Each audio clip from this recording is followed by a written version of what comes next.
ಗಾಯುಸ್ ಕ್ಲಿಟ್ಸ್ ಬೆಳಕಾಗಿ ಹರಡು.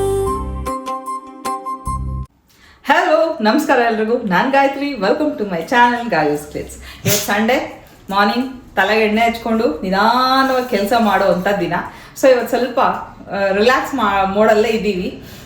ಇವತ್ತು ಬೆಳಗ್ಗೆ ಬ್ರೇಕ್ಫಾಸ್ಟಿಗೆ ಅಂದರೆ ತಿಂಡಿಗೆ ಹಾಲು ಉದ್ಕ ಅಂತ ಹೇಳ್ತೀವಿ, ಹಾಲಿನ ಉದ್ಕ ಹಾಲಿನ ಬಸ್ಸಾರು ಮತ್ತೆ ಮುದ್ದೆ ಮಾಡಿದ್ದೆ. ಆ ರೆಸಿಪಿ ನೋಡಿ ಸಖತ್ತಾಗಿತ್ತು, ನಮ್ಮನೇಲಿ ಎಲ್ರಿಗೂ ಇಷ್ಟ ಆಯ್ತು. ಸೊ ನೀವು ಈ ರೆಸಿಪಿನ ಕಂಪ್ಲೀಟ್ ಆಗಿ ನೋಡಿ, ಇಷ್ಟ ಆದ್ರೆ ಗೊತ್ತಲ್ಲ ಪ್ಲೀಸ್ ಒಂದು ಲೈಕ್ ಮಾಡಿ. ಸೂಪರ್ ಆಗಿತ್ತು, ಟೇಸ್ಟ್ ಮಾತ್ರ ಏನಿಲ್ಲ. ಅರ್ಧ ಲೀಟ್ರ್ ಹಾಲಿದ್ರೆ ಸಾಕು, ಮನೆ ಮಂದಿ ಎಲ್ಲ ಊಟ ಮಾಡೋಷ್ಟು ಬಸ್ಸಾರನ್ನ ನಾವು ಮಾಡ್ಬೋದು. ಆಶ್ಚರ್ಯ ಅನಿಸ್ತಾ ಇದೆಯಾ? ಕಂಪ್ಲೀಟ್ ರೆಸಿಪಿ ಚೆಕ್ ಮಾಡಿ, ನಿಮಗೂ ಗೊತ್ತಾಗುತ್ತೆ. Thank you. ಬನ್ನಿ ರೆಸಿಪಿ ಸ್ಟಾರ್ಟ್ ಮಾಡೋಣ. ಸಂಡೇ ಮಾರ್ನಿಂಗ್ ಬೆಳಗ್ಗೆನೆ ನಮ್ಮ ಮನೆಯಲ್ಲಿ ಅವರೆಕಾಳಿನ ಬಸ್ಸಾರು ಮುದ್ದೆ, ಹಾಲು ಸಾರು. ಇದೇನಪ್ಪ ಅವರೆಕಾಳಿನ ಹಾಲು ಸಾರು ಅಂದರೆ ಹೇಗೆ ಅಂತ ನೀವು ಅನ್ಕೋಬೋದು. ಎಸ್, ಇಲ್ಲಿ ಅವರೆಕಾಳು ನೋಡ್ಬೋದು, ಒಳ್ಳೆ ಮುತ್ತಿದ್ದಂಗಿದೆ. ಹೌದು, ಈ ಜವಾರಿ ಅವರೆಕಾಳು ಇದ್ದರೆ ಇದೇ ಥರ ಚಿಕ್ಕದ ಬಟಾಣಿ ಥರ ಚಿಕ್ಕದಾಗಿರುತ್ತೆ. ಹಾಗೆ ಅವರೆಕಾಯಿನ ಸೋಸುವಾಗ ಕೈಯೆಲ್ಲ ಜಿಡ್ಡಾಗ್ತಾ ಇರುತ್ತೆ, ಘಮ್ ಅಂತಿರುತ್ತೆ. ಆವಾಗಲೇ ಗೊತ್ತಾಗ್ಬಿಡುತ್ತೆ ನಮಗೆ ತುಂಬ ಚೆನ್ನಾಗಿದೆ ಇವತ್ತು ಪಲ್ಯ ಸಾರು ಎಲ್ಲ ಚೆನ್ನಾಗಾಗತ್ತೆ ಅಂತ. ಸೊ ಇಲ್ಲಿ ಅವರೆಕಾಳು ತಂದು ನಾನು ವಿಜಿ ಕುತ್ಕೊಂಡು ಸುಲಿದು ಸಾರಿಗೆ ಅಂತ ರೆಡಿ ಮಾಡಿ ಇಟ್ಕೊಂಡಿದ್ದೀವಿ. ಈಗ ಈ ಅವರೆಕಾಳಿಗೆ 2 ಈರುಳ್ಳಿ, ಸುಲಿದಿರೋಂಥ ಒಂದು 2 ಈರುಳ್ಳಿ. ಅವರೆಕಾಳನ್ನು ನಾವೇ ಸುಲಿದಿದ್ರೂ ಕೂಡ ತೊಳೆದು ಹಾಕಬೇಕು. ಯಾಕೆ ಅಂದರೆ ನಾವು ಕಾಯಿ ಮುಟ್ತೀವಿ, ಸಿಪ್ಪೆ ಮುಟ್ತಿರ್ತೀವಿ, ಅಲ್ಲಿ ಪಕ್ಕ ಜಾಗ ಮುಟ್ತಿರ್ತೀವಿ, ಮತ್ತು ಅವರೆಕಾಯಿ ಮುಟ್ತೀವಿ ಅಲ್ವಾ. ಆ ಅವರೆಕಾಯಿನ ಯಾರ್ಯಾರು ಮುಟ್ಟಿರ್ತಾರೋ, ಎಲ್ಲೆಲ್ಲಿ ಬಿದ್ದಿರುತ್ತೋ, ಸೊ ಕಾಳನ್ನು ಒಮ್ಮೆ ತೊಳೆದು ನೀವು ಕುಕ್ಕರ್ಗೆ ಹಾಕಬೇಕು. ಇಲ್ಲಿ ಒಂದು 2 ಈರುಳ್ಳಿ, ಒಂದು 4ರಿಂದ 5 ಚಿಕ್ಕ ಬೆಳ್ಳುಳ್ಳಿ, ಜವಾರಿ ಬೆಳ್ಳುಳ್ಳಿ ಅಂತೀವಲ್ಲ ಆ ಬೆಳ್ಳುಳ್ಳಿ, ಹಾಗೆ ಒಂದು 2 ಟೊಮ್ಯಾಟೊ, ಒಂದು 5ರಿಂದ 6 ಹಸಿ ಮೆಣಸಿನ್ಕಾಯಿ. ಪ್ರತಿಯೊಂದನ್ನು ತೊಳೆದು ಬಳಸಿ, ದಯವಿಟ್ಟು ತೊಳೆದು ಬಳಸಿ. ಅದು ಯಾವ್ಯಾವ ಜಾಗದಲ್ಲಿ ಹೋಗಿ ಬಂದಿರುತ್ತೋ. ಅಫ್ಕೋರ್ಸ್ ಬಾಯ್ಲ್ ಮಾಡಿದಾಗ ಎಲ್ಲ ಸತ್ತೋಗುತ್ತೆ ಬ್ಯಾಕ್ಟೀರಿಯಾಸು. ಸ್ಟಿಲ್ ನಮ್ಮ ಸೇಫ್ಟಿ ನಾವು ನೋಡ್ಕೋಬೇಕು. ಸೊ ಇನ್ನೊಂದು 2 ಟೊಮೆಟೊ ಹಾಕಿದ್ರೆ ಈಗ ಕುಕ್ಕರ್ ನಾವು ಸ್ವಲ್ಪ ನೀರು ಹಾಕಿ ಬೇಯಲಿಕ್ಕೆ ಇಟ್ಬಿಟ್ರೆ ಮುಗ್ದೇ ಹೋಯಿತು. ರೆಸಿಪಿ ತುಂಬ ಸಿಂಪಲ್ ಆಗಿದೆ, ತುಂಬ ಈಸಿಯಾಗಿದೆ. ನೀವು ಬೆಳಗಿನ ಹೊತ್ತು ಇದನ್ನು ಮಾಡಿ ಇಟ್ಬಿಟ್ರೆ ಮಧ್ಯಾಹ್ನ ಎಲ್ಲರೂ ಊಟಕ್ಕೆ ಬರೋ ಸಮಯದಲ್ಲಿ ಮುದ್ದೆ ಮಾಡ್ಕೋಬೋದು. ಇಲ್ಲಾಂದರೆ ವರ್ಕಿಂಗ್ ವಿಮೆನ್ ಇದ್ದರೆ ರಾತ್ರಿ ಬಂದು ಇದಕ್ಕೆ ಮುದ್ದೆ ಮಾಡ್ಬೋದು. ನೀವು ಕುದಿಸಿಡೋದ್ರಿಂದ ಇದು ಹಾಳಾಗಲ್ಲ. ಸೊ ಇಲ್ಲಿ ಎಲ್ಲ ರೆಡಿಯಾಗಿದೆ.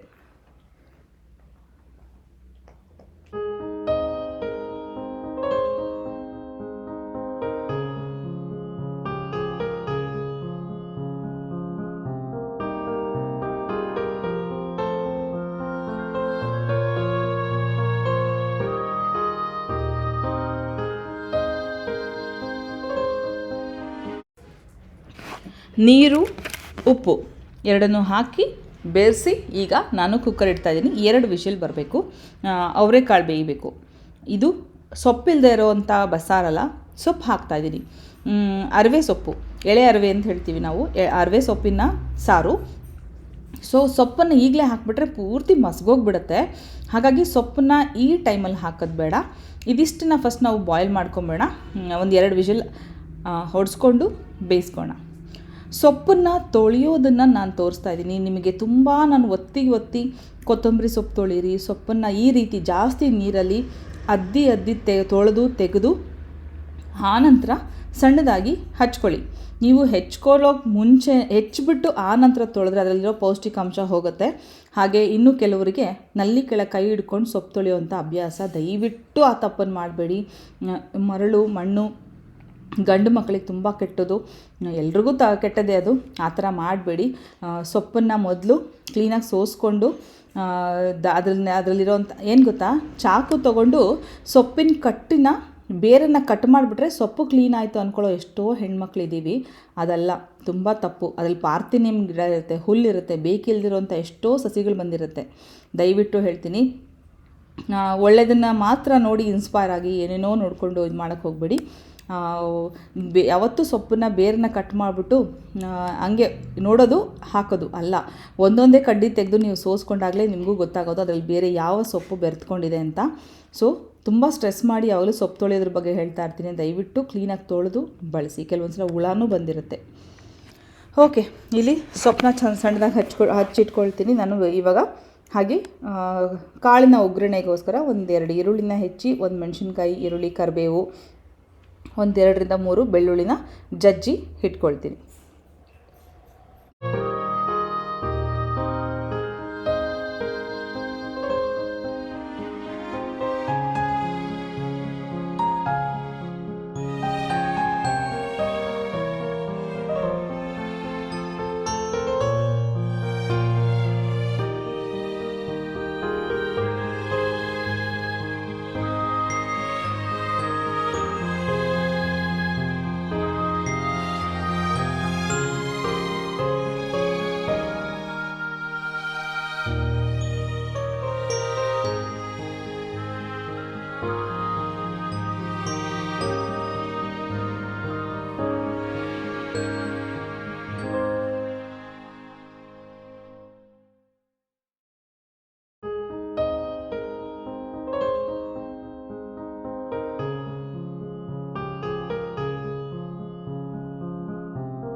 ಈಗ ಒಗ್ಗರಣೆಗೆ ಸಾಸಿವೆ, ಜೀರಿಗೆ, ಕರಿಬೇವು, ಹಸಿಮೆಣಸಿನ್ಕಾಯಿ, ಬೆಳ್ಳುಳ್ಳಿ, ಈರುಳ್ಳಿ ಎಲ್ಲ ಹಾಕ್ಬಿಟ್ಟು ಒಗ್ಗರಣೆ ಮಾಡಿಟ್ಕೋಬೇಕು. ಕಾಳಿಗೆ ನಾನೇನು ಮಾಡ್ತೀನಿ, ಸಾಸಿವೆ, ಜೀರಿಗೆ, ಬೆಳ್ಳುಳ್ಳಿನ ಹಾಕಿ ಚೆನ್ನಾಗಿ ಒಗ್ಗರಣೆ ಅಲ್ಲಿ ಅರ್ಧ ಬೆಳ್ಳುಳ್ಳಿನ ತೆಗೆದು ಬೆಂದಿರೋ ಅಂಥ ಸಾರಿಗೆ ನಾನು ಇದನ್ನು ಇಟ್ಕೋತೀನಿ. ಓಕೆನಾ? ಇದು ಒಂದು ಟಿಪ್ ಅಂತಲೇ ಅಂದ್ಕೊಳ್ಳಿ. ಘಮ ಘಮ ಅಂತಿರುತ್ತೆ ಆ ಒಗ್ಗರಣೆಯ ಬೆಳ್ಳುಳ್ಳಿನ ಸಾರಿಗೆ ಹಾಕಿದರೆ. ಸೊ ಸ್ವಲ್ಪ ಬೆಳ್ಳುಳ್ಳಿನ ಇದರಲ್ಲಿ ಫ್ರೈ ಮಾಡಿಕೊಂಡು ಅದೇ ಬೆಳ್ಳುಳ್ಳಿನ ನಾನೀಗ ಸಾರಿಗೂ ಕೂಡ ಬಳಸ್ತೀನಿ. ಸೊ ನೀವು ಸ್ಟೆಪ್ ಬೈ ಸ್ಟೆಪ್ ಕರೆಕ್ಟಾಗಿ ಫಾಲೋ ಮಾಡಿದ್ರೆ ನಿಮಗೊಂದು ಐಡಿಯಾ ಬರುತ್ತೆ. ಅಳತೆ ಅಂದಾಜು, ಇದಕ್ಕೆ ಇಷ್ಟೇ ಅವರೆಕಾಳು ಹಾಕಬೇಕು, ಅಷ್ಟೇ ಸೊಪ್ಪು ಹಾಕಬೇಕು ಅಂತಿಲ್ಲ. ಎಷ್ಟನ್ನ ಬೇಕಾದರೂ ಸೊಪ್ಪು ಹಾಕಿ ಇನ್ನೂ ರುಚಿಯಾಗಿರುತ್ತೆ. ಹಾಲು ಮಾತ್ರ ಒಂದು ಅರ್ಧ ಲೀಟ್ರು. ನಾನು ನಂದಿನಿ ಹಾಲನ್ನೇ ತರಿಸ್ದೆ, ಕಾರಣ ಸ್ವಲ್ಪ ಗಟ್ಟಿ ಹಾಲು ಬೇಕಿತ್ತು, ಅದಕ್ಕೋಸ್ಕರ. ಮುಂಚೆ ನಮಗೆ ಎಮ್ಮೆ ಹಾಲು ಸಿಗ್ತಾಯಿತ್ತು, ಇವಾಗ ಎಮ್ಮೆ ಹಾಲು ಸಿಗ್ತಾ ಇಲ್ಲ. ಹಸುವಿನ ಹಾಲು ತುಂಬ ತೆಳುವಾಗಿರೋದ್ರಿಂದ ನಾನು ಇವಾಗ ನಂದಿನಿ ಹಾಲನ್ನೇ ತರಿಸಿದೆ. ಇಲ್ಲಿ ಕರಿಬೇವು ಮತ್ತು ಬೆಳ್ಳುಳ್ಳಿನ ಹಾಕಿದ್ದೀನಿ. ಈ ಒಗ್ಗರಣೆ ಆದ ತಕ್ಷಣ ಸ್ವಲ್ಪ ಮಟ್ಟಕ್ಕೆ ಬೆಳ್ಳುಳ್ಳಿನ ನಾನು ಸಾರಿಗೆ ಸಪ್ರೇಟ್ ಮಾಡ್ತೀನಿ.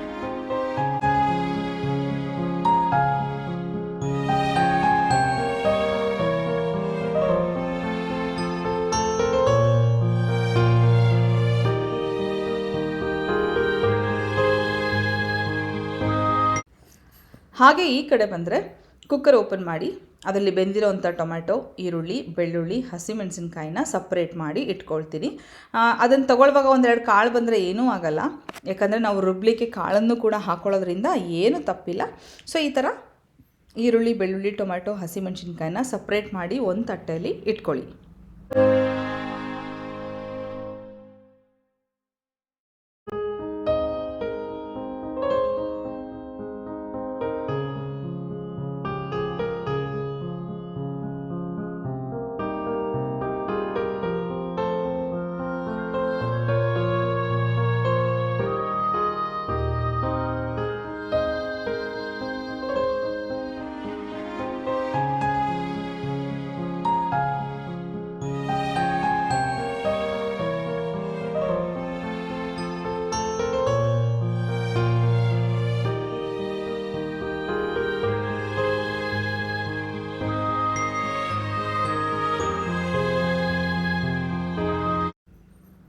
ಇಲ್ಲಿ ನೀವು ನೋಡ್ಬೋದು ಬೆಳ್ಳುಳ್ಳಿ ಒಗ್ಗರಣೆಯಲ್ಲಿ ಹಾಕಿದಂಥ ಬೆಳ್ಳುಳ್ಳಿ ಮತ್ತು ಕರಿಬೇವನ್ನ ನಾನೀಗ ಬೆಂದಿರೋ ಅಂಥ ಕಾಳಿಗೆ ಹಾಕ್ಕೊಳ್ತಾ ಇದ್ದೀನಿ. ಇನ್ನೂ ಸೊಪ್ಪು ಹಾಕಿಲ್ಲ. ಕಾಳು ಬೆಂದಿದೆ, ತುಂಬ ಮೆತ್ತಗೆ ಒಡ್ಕೊಳ್ಳೋ ರೀತಿಯಲ್ಲಿ ಕಾಳು ಬೆಂದಿಲ್ಲ, ಚೆನ್ನಾಗಿ ಬೆಂದಿದೆ. 2 ವಿಷಲ್ ಆದರೆ ಸಾಕು, ತುಂಬ ಚೆನ್ನಾಗಿ ಕಾಳು ಬೇಯುತ್ತೆ.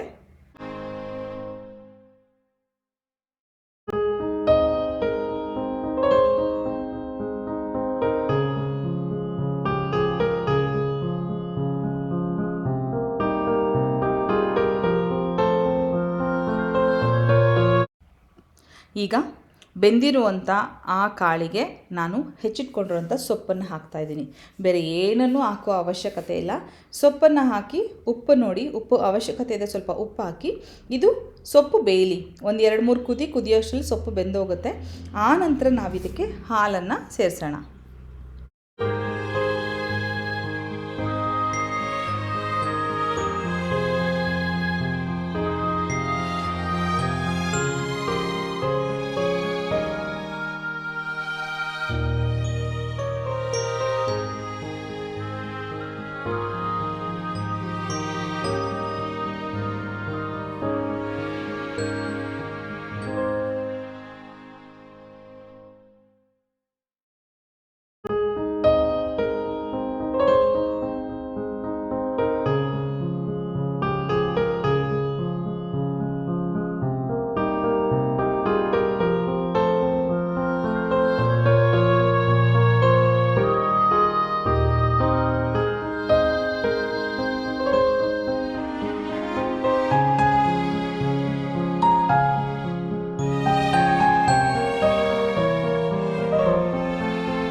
ನೋಡ್ತಾ ಇದ್ದೀರಲ್ಲ, ಈಗ ಚೆನ್ನಾಗಿ ಸೊಪ್ಪು ಬೆಂದ ಮೇಲೆ ನಾನಿಲ್ಲಿ ಹಾಲನ್ನು ಒಂದು ಅರ್ಧ ಲೀಟ್ರಿಗಿಂತ ಒಂಚೂರು ಕಡಿಮೆ ಹಾಲು ಸೇರಿಸಿ ಒಂದು 2-3 ಕುದಿಸ್ತೀನಿ ಅಷ್ಟೇ. ಅದಕ್ಕಿಂತ ಹೆಚ್ಚಿಗೆ ಬೇಡ. ಚೆನ್ನಾಗಿ ಬೆಂದೋಗಿರುತ್ತೆ. ಹಾಲಲ್ಲಿ ಅವರೆಕಾಳು ಬೆಂದಿರುತ್ತಲ್ಲ, ಎಷ್ಟು ರುಚಿಯಾಗಿರುತ್ತೆ ಗೊತ್ತಾ. ನಿಜವಾಗ್ಲೂ ಈಗ ನೆನೆಸ್ಕೊಂಡ್ರು ಬಾಯಲ್ಲಿ ನೀರು ಬರುತ್ತೆ, ಅಷ್ಟು ಚೆನ್ನಾಗಾಗಿತ್ತು ಇವತ್ತು ಬಸ್ಸಾರು. ಸೊ ಇದಕ್ಕೆ ಸ್ವಲ್ಪ ಉಪ್ಪು ಹಾಕಿ ಒಂದು 2 ಕುದಿ ಬರಲಿ, ಎಲ್ಲ ಬೆರೆತ್ಕೊಳ್ಳುತ್ತೆ.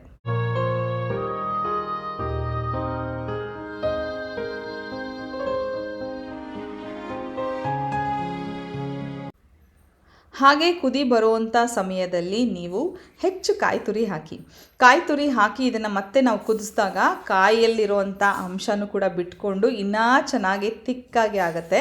ನಾವು ಜರಡಿಯಲ್ಲಿ ಎಲ್ಲದನ್ನು ಸೋಸ್ಕೊಂಡು ಕಾಳನ್ನು ಸಪ್ರೇಟ್ ಮಾಡ್ಕೊಳ್ತೀವಲ್ಲ, ಆಗ ಕಾಯಿ ತುರಿ ಸಮೇತ ಕಾಳು ಸಪ್ರೇಟ್ ಆಗುತ್ತೆ, ಏನು ಚಿಂತೆ ಇಲ್ಲ.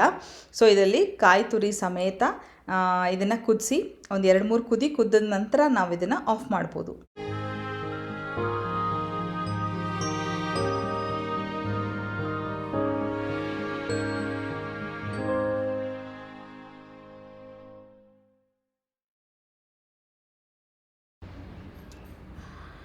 ಇಲ್ಲಿ ನೋಡಿ ಎಷ್ಟು ಕಟ್ಟು ಬಂದಿದೆ ಅಂತ. ಇಷ್ಟೊಂದು ಬೇಡ ಅಂದರೆ ನೀವು ಒಂದು ಕಡಿಮೆ ನೀರು ಹಾಕಿ ಕಡಿಮೆ ಹಾಲು ಹಾಕಿ ಕೂಡ ಮಾಡ್ಕೋಬೋದು. ನಿಮ್ಮ ಫ್ಯಾಮಿಲಿಗೆ ಎಷ್ಟು ಅವಶ್ಯಕತೆ ಇದೆ ಅಷ್ಟು ಮಾಡ್ಕೊಳ್ಳಿ. ಹಾಗೆ ಈಗ ಒಗ್ಗರಣೆ ಮಾಡಿದ್ನಲ್ಲ, ಈರುಳ್ಳಿ ಹಸಿಮೆಣ್ಸಿನ್ಕಾಯಿ ಎಲ್ಲ ಹಾಕಿ ಆ ಒಗ್ಗರಣೆಗೆ ನಾವು ಬಸ್ದಿಟ್ಕೊಂಡಿರೋಂಥ ಕಾಳನ್ನು ಸೇರಿಸಿ 1-2 ಸಲ ಬೆರೆಸ್ತೀನಿ. ಹಾಗೆ ಪಕ್ಕದಲ್ಲಿರುವಂಥ ಮಿಕ್ಸರ್ ಜಾರ್ಗೆ ಟೊಮ್ಯಾಟೊ ಸಿಪ್ಪೆ ತೆಗೆದೆ, ಬೆಂದಿರೋಂಥ ಈರುಳ್ಳಿ, ಬೆಳ್ಳುಳ್ಳಿ, ಹಸಿಮೆಣ್ಸಿನ್ಕಾಯಿ, 1-2 ಮೆಣಸಿನಕಾಳು, ಒಂಚೂರು ಜೀರಿಗೆ, ಕೊತ್ತಂಬರಿ ಸೊಪ್ಪು, ಒಂದು ಚಿಟಿಕೆಯಷ್ಟು ಹುಣಸೆ ಹಣ್ಣು ಬೆರೆಸಿ ಬೆಂದಿರೋಂಥ ಅವರೆಕಾಳು ಸೊಪ್ಪು ಸಮೇತ ಹಾಕಿ ನಾವು ಮಿಕ್ಸರ್ ಮಾಡ್ಕೋಬೇಕು. ಇಲ್ಲಿ ಮೆಂತ್ಯ ಮುದ್ದೆಗೆ ನಮ್ಮ ಸುಹಾಸಿನಿ ಕಳಿಸಿದಂಥ ಮೆಂತ್ಯ ಮುದ್ದೆ ಹಿಟ್ಟನ್ನು ಹಾಕಿ ಮುದ್ದೆಗೆ ರೆಡಿ ಮಾಡ್ತಾಯಿದ್ದೀನಿ. ಸೊಪ್ಪು ಬೇಯಿಸಿದ್ನಲ್ಲ, ಅದೇ ಸೊಪ್ಪಿನ ಕುಕ್ಕರಲ್ಲಿ ನಾನು ಇವಾಗ ಮುದ್ದೆಗಿಟ್ಟೆ. ಹಾಗೆ ಇದನ್ನು ಮೆಂತ್ಯ ಮುದ್ದೆಗೆ ಈ ಸರಿ ಮಾಡ್ಕೊಂಡು ಆದ ನಂತರ ಬೇಯಲಿಕ್ಕೆ ರಾಗಿ ಹಿಟ್ಟನ್ನು ಹಾಕ್ತೀನಿ ಆ ನಂತರ. ಬಿಕಾಸ್ ರಾಗಿ ಹಿಟ್ಟಿಗೂ ಸಿಕ್ಕಾಬಟ್ಟೆ ಮೆಂತ್ಯ ಹಾಕಿದ್ದೆ ನಾನು. ನೋಡಿ ಕಾಳು ರೆಡಿ ಆಯಿತು, ನಮ್ಮ ಉದ್ಕದ ಕಾಳು. ಈಗ ಇದೇ ಬಾಣಲೆಯಲ್ಲೇ ಸುಮಾರು ಹೊತ್ತು ಬಿಡೋ ಅವಶ್ಯಕತೆ ಇಲ್ಲ. ಒಗ್ಗರಣೆ ಆದ ನಂತರ ಕಬ್ಬಿಣದ ಬಾಣಲೆಯಿಂದ ಯಾವಾಗಲೂ ಅಡುಗೆ ಪದಾರ್ಥನ ಬೆಂದಿರೋವಂಥ ಅಡುಗೆನ ನಾವು ಬೇರೆ ಪಾತ್ರೆಗೆ ಸಪ್ರೇಟ್ ಮಾಡಿಬಿಡ್ಬೇಕು. ಈ ಕಬ್ಬಿಣದ ಪಾತ್ರೆ ತೊಗೊಳ್ಳೋದ್ರಿಂದ ಏನು ಬೆನಿಫಿಟ್ಸ್ ಗೊತ್ತಾ, ಬೇಗ ಬೆಂದೋಗುತ್ತೆ. ನೋಡಿ ಇಲ್ಲಿ ಜೀರಿಗೆ ಪುಡಿ ಹಾಕಿದ್ದೀನಿ, ಕಾಳು ಮೆಣಸು, ಬೆಂದಿರೋವಂಥ ಅವರೆಕಾಳು ಸೊಪ್ಪು, ಜೊತೆಗೆ ಕೊತ್ತಂಬರಿ ಸೊಪ್ಪು, ಜೀರಿಗೆ, ಉಪ್ಪು, ಹುಣಸೆಹಣ್ಣು ಇಷ್ಟು ಹಾಕ್ಬಿಟ್ಟು ಇದನ್ನು ನುಣ್ಣಗೆ ರುಬ್ಕೊಂಡು ನಮ್ಮ ಕಟ್ಟಿಗೆ ಇದನ್ನು ಬೆರೆಸ್ಕೊಳ್ಳೋಣ.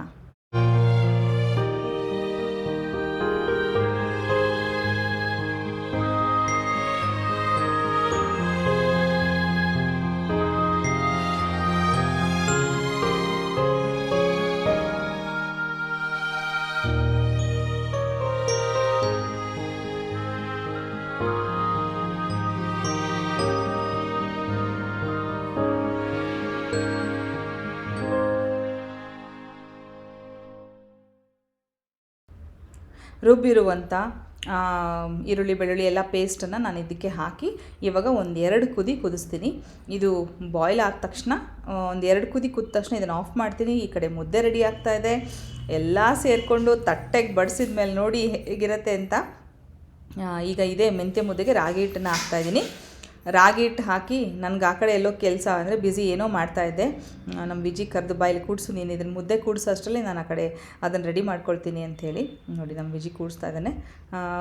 ಗಂಡು ಮಕ್ಕಳಿಲ್ಲ, ನಮ್ಮಲ್ಲಿ 2 ಮಕ್ಕಳು ಚೆನ್ನಾಗಿ ಎಲ್ಲ ಕೆಲಸನೂ ಕಲ್ತ್ಬಿಟ್ಟಿದ್ದಾರೆ. ನನಗೆ ಹೆಣ್ಮಕ್ಳಿಲ್ಲ ಅನ್ನೋ ಕೊರತೆ ಏನಿಲ್ಲ, ಇಬ್ಬರು ಕೈ ಜೋಡಿಸ್ತಾರೆ ಎಲ್ಲದಕ್ಕೂ. ಸುಮಾರು ಜನ ನಮ್ಮ ವಿಜಿ ಯಾರು ಅಂತ ಕೇಳ್ತಾ ಇದ್ದಾರೆ. ನಂಗೆ ಪ್ರತಿ ಸಲ ಮೆನ್ಷನ್ ಮಾಡಲಿಕ್ಕೆ ನನಗೂ ಅಷ್ಟು ಇದು ಅನ್ಸಲ್ಲ, ಯಾಕಂದ್ರೆ ನಮ್ಮ ಮಗ ಅಂತಲೇ ಅವನು, ನಮ್ಮ ಮನೇಲಿರೋದು ನಮ್ಮ ಮಗನೇ ಅವನು. ಬಟ್ ಬೇಸಿಕಲಿ ನಮ್ಮ ಹೆಲ್ಪಿಂಗ್ ಹ್ಯಾಂಡ್ ಏನು ಬರ್ತಾರೆ ಅವರು ಮೊಮ್ಮಗ ಇವನು. ಬಟ್ ಇವ್ನು ನಮ್ಮ ಮನೆಯಲ್ಲೇ ಬೆಳೆದಿರೋದ್ರಿಂದ ನಮ್ಮ ಮಗನೇ. ಮುದ್ದೆ ರೆಡಿ ಆಯಿತು, ಆ ಕಡೆ ನಮ್ಮ ಹಾಲಿನ ಬಸ್ಸಾರು ರೆಡಿ ಆಯಿತು. ಬನ್ನಿ ತಟ್ಟೆಗೆ ಹಾಕಿ ತೋರಿಸ್ತೀನಿ ಹೇಗಿದೆ ಅಂತ. ನಿಮ್ಮ ಬಾಯಲ್ಲೂ ನೀರು ಬಂದರೆ ನನ್ನ ತಪ್ಪಿಲ್ಲ.